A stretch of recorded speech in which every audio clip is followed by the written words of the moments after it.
Wow. And the point that I really love, I mean, you've just mentioned two powerful points. I just really love them and they're mind blowing.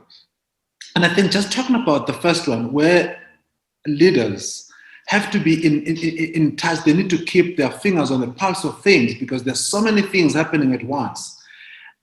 Do you perhaps maybe have a feeling that maybe that information is not well communicated with those people that leaders actually lead so that they understand, just to bring them in the know and say, this is what the leader is all about or leadership is all about, so that they need to understand themselves as leaders as well, that they do not have all the answers, through the challenges of this world. Because I believe that that's one way that you can build this psychological safe, this brain-friendly environment where you communicate, the challenges that are there. You communicate what's at stake. You communicate how to protect what the organization has. Because if you don't do that, you cannot leave it to other people's, assumptions or expectations, or sort of like, how they their interpretations of what's happening.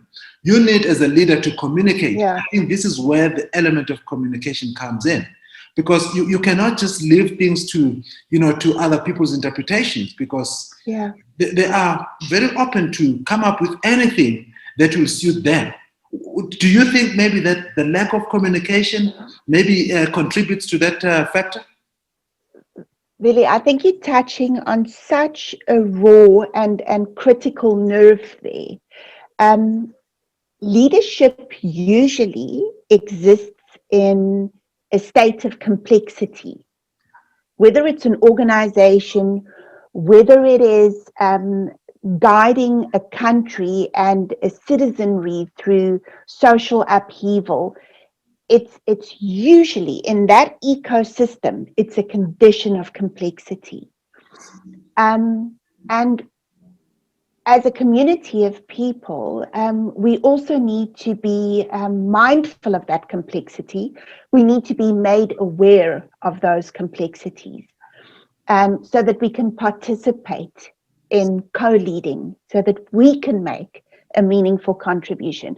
So I think the leaders who are demonstrating that they are trying to do all that it is that they stand for, committed to why they do what they do, but who do so transparently, often sharing the complexities with us, are the leaders who are able to perhaps sustain and encourage us to co-create, to participate in the leadership.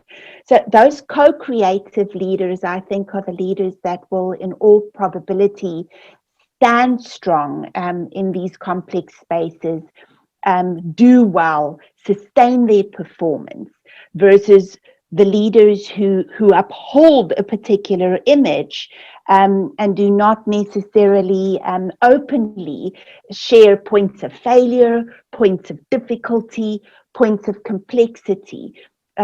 We enjoy engaging with our leaders. We live in very open systems, in highly connected systems, and leadership can be equally transparent in dealing with those complexities, to ensure that we lean in and we don't lean out.